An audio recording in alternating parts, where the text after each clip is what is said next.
Le décompte est un document écrit à caractère contractuel, selon les termes de l'article 68. On va expliquer pourquoi il est contractuel. Il récapitule les détails de l'ensemble des éléments pris en compte pour le règlement définitif du marché, à savoir la nature et les quantités d'ouvrage exécutés dont les maîtres arrêter définitivement les prix que leur sont appliqués.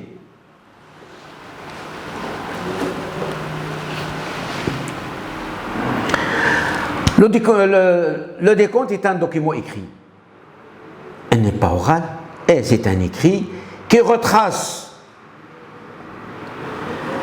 les travaux qui ont été exécutés. C'est pour cela c'est une notion administrative. Mais il y a des nouveautés. La première, c'est que la prise en considération des détachements. Pour établir un décompte, on prend en considération le détachement, c'est-à-dire il faut qu'il soit signé par la personne chargée du suivi du marché et admis par le maître d'ouvrage. S'il y a un problème, bien entendu, on règle une partie qui est acceptée et la partie qui fait problème de litige, on ne prend pas en considération dans l'établissement de décompte.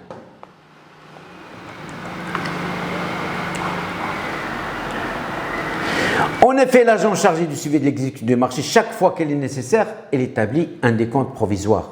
Chaque fois qu'il est nécessaire. On dit mensuellement, mais en principe, chaque fois qu'il est nécessaire. Donc, chaque fois qu'il est nécessaire, il ouvre la porte pour la personne chargée du suivi et pour le titulaire, si elle trouve le moment est opportun pour établir des détachements et un décompte, elle peut le faire. Une copie de ce décompte est remise par le maître d'ouvrage au titulaire du marché dans un délai de 10 jours au lieu de 15 jours prévu par l'ancien de CCAG. Donc, on a raccourci un petit peu le délai. La deuxième nouveauté réside dans le fait que le règlement n'est pas différé. On le paye comme j'ai dit.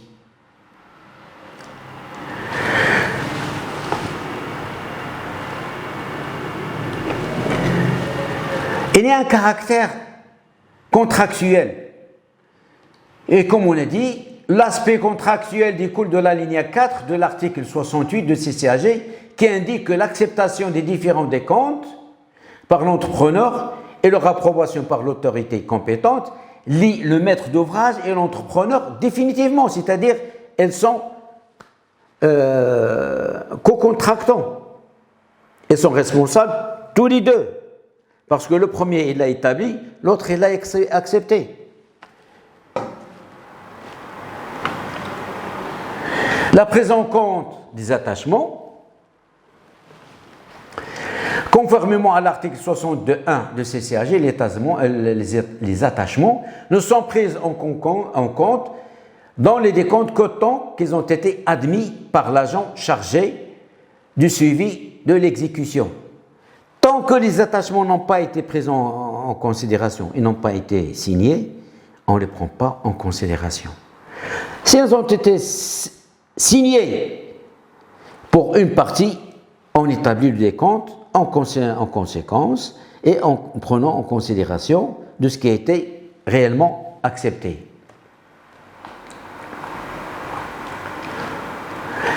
L'article 68 de CCAG distingue plusieurs catégories de décomptes. Il y a un décompte provisoire, un décompte définitif, un décompte partiel et définitif, un décompte général et définitif.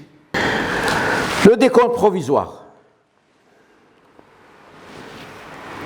Si les attachements maintenant est du ressort des titulaires du marché, la procédure prévue par l'article 62 de CCAG, l'établissement de décompte provisoire incombe à l'agent chargé du suivi de l'exécution du marché. C'est tout à fait normal parce que là, le décompte donne naissance au mandatement.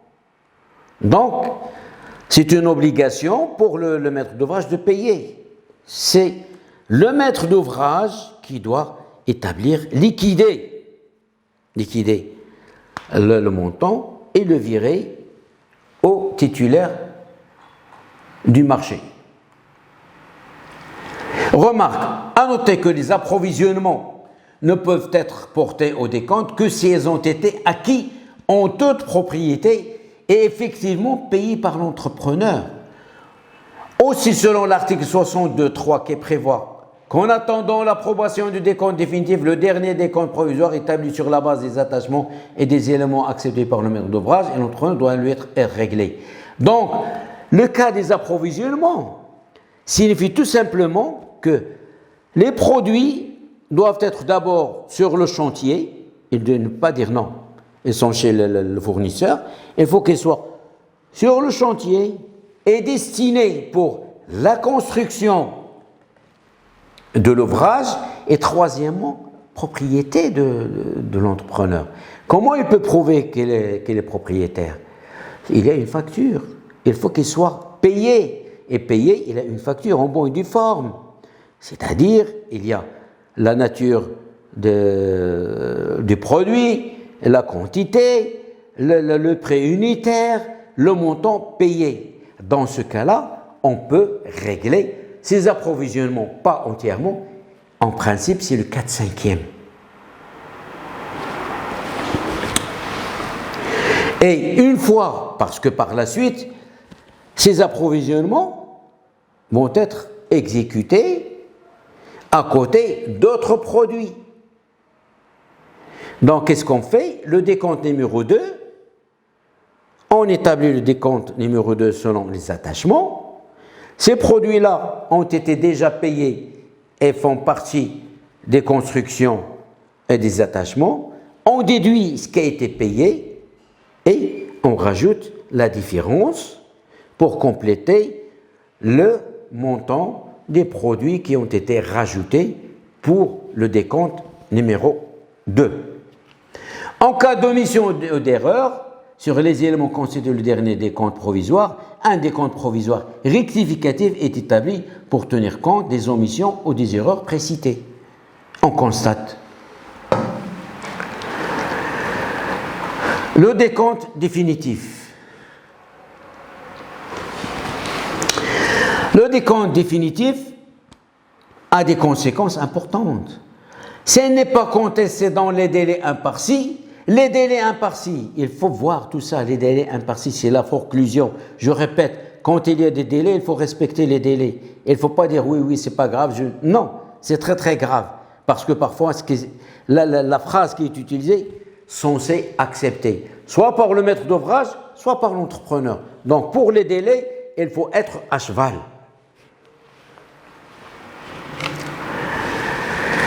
Il est définitivement les parties, d'où le caractère contractuel du décompte. L'aspect contractuel découle de la ligne 4 de l'article 68 de CCAJ qui indique le décompte définitif est un document contractuel établissant le montant total résultant de l'exécution du marché. On est dans le décompte définitif.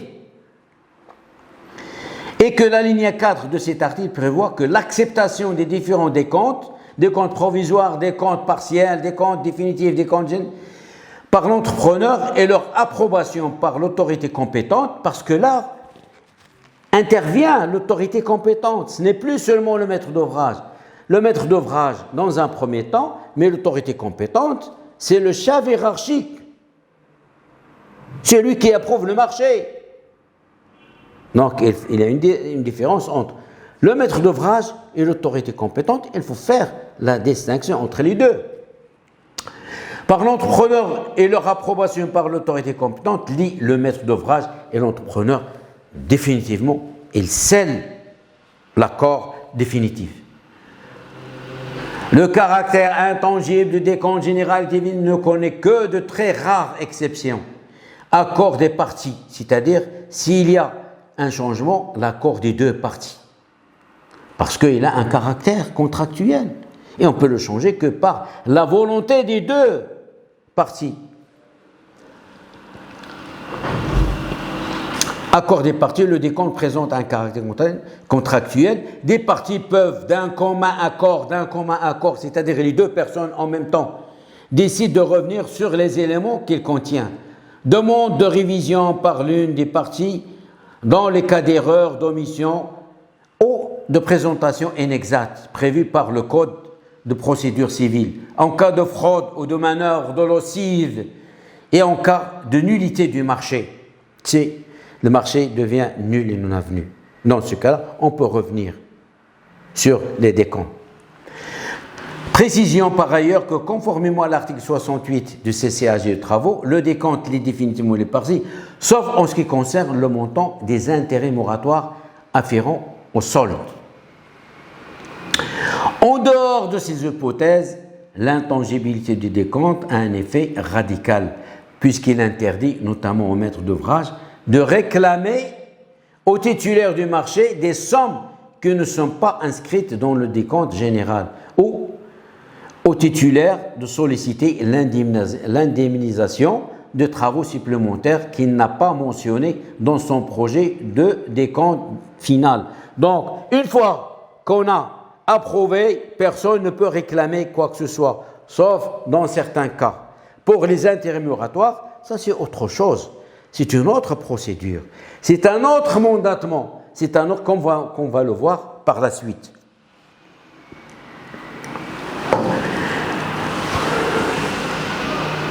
Le décompte définitif. Le décompte définitif est un document établissant le montant total résultant de l'exécution du marché. Donc, le décompte définitif est un document contractuel établissement tout ce qui concerne l'exécution des travaux. Il récapitule en détail l'ensemble des éléments pris en compte pour le règlement définitif du marché. Elle est établie lorsque le marché ayant fait l'objet d'une seule réception provisoire des travaux. Parfois, il y a un décompte provisoire et définitif en même temps. Il y a un seul paiement, un paiement unique. Ce n'est pas des paiements subséquents. Le premier décompte, le deuxième décompte, le troisième décompte, le quatrième. Un seul, c'est-à-dire on l'exécute en 3 mois, par exemple. C'est un exemple qui est plausible parfois. Et on établit un décompte provisoire et définitif. En même temps, et on clôt le débat.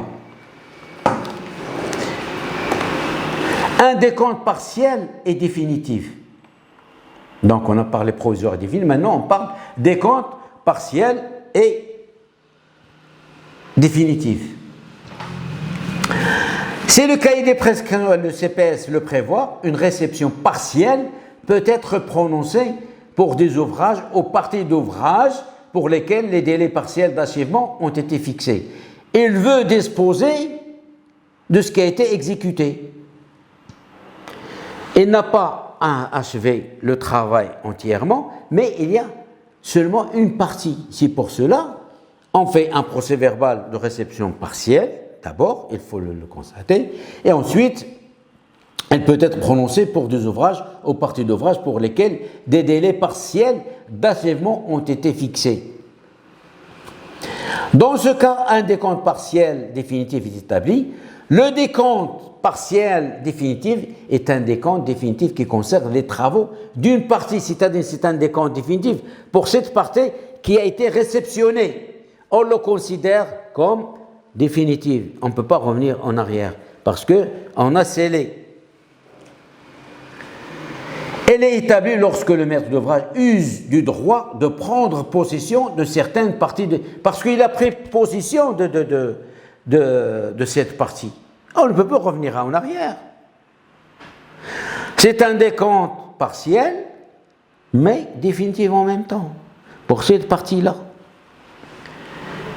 Avant l'achèvement complet des travaux, cette prise de position est précédée d'une réception provisoire et partielle aussi.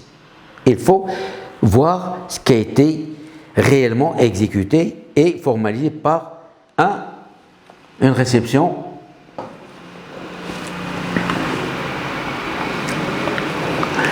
Le décompte général est définitif. Le décompte général, on a parlé de décompte provisoire. Le décompte provisoire est définitif quand il y a un paiement unique. Le décompte définitif partiel. Maintenant, le décompte, on a parlé de décompte définitif, et maintenant on parle de décompte général et définitif. Général. Le décompte général est un récapitulatif des décomptes partiels et définitifs. Il récapitule tout ce qui est précédé. Ce schéma est décrit de manière synthétique les différentes étapes possibles dans l'établissement du décompte général et définitif d'un marché de travaux, tel que décrit par l'article 68, alinéa 1 de paragraphe 3 de CCAG. Rôle des différentes parties, hypothèse de déroulement de la procédure, ainsi de suite. Le projet du décompte général et définitif comprend le décompte définitif, l'état du solde établi à partir du décompte définitif et du dernier décompte mensuel, l'état récapitulatif des acomptes mensuels et du solde. Quand on parle du solde, c'est pour solder le marché. Le solde, ce qu'il reste, cette partie qui reste pour solder le marché. Le décompte général et définitif a pour vocation de clore l'exécution juridique et financière du marché. Clore, c'est quoi ça? Signifie terminer. Le marché ne peut être sur le plan juridique et financier faire l'objet d'aucune réclamation par la suite. Et là, on l'a clos, c'est terminé.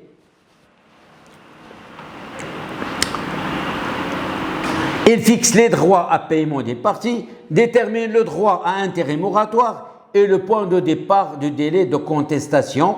Son établissement suit une procédure particulière. Et par la suite, s'il y a des contestations, on peut le déférer devant le juge. Et c'est au juge de voir. Dans le cadre d'une opération allotie, il y aura donc autant de décompte général et définitif que de marché, c'est-à-dire que de lot. Le premier lot, sans décompte général et définitif. Deuxième lot, sans décompte définitif. Le troisième lot, autant. Donc, pour chaque lot, il y a. Par contre, pour le groupement, là, il faut faire la distinction entre l'allotissement et l'organisation technique. L'organisation technique, c'est le groupement. L'allotissement, c'est différent. Dans le cas de groupement, même s'il y a contre entreprise, ce n'est pas un allotissement. C'est un groupement qui fait que toutes ces entreprises travaillent ensemble pour réaliser. Et dans ce cas-là, qu'il y ait un seul décompte général et définitif. Par contre, dans le cas de l'allotissement, autant de lots, autant de décompte général et définitif.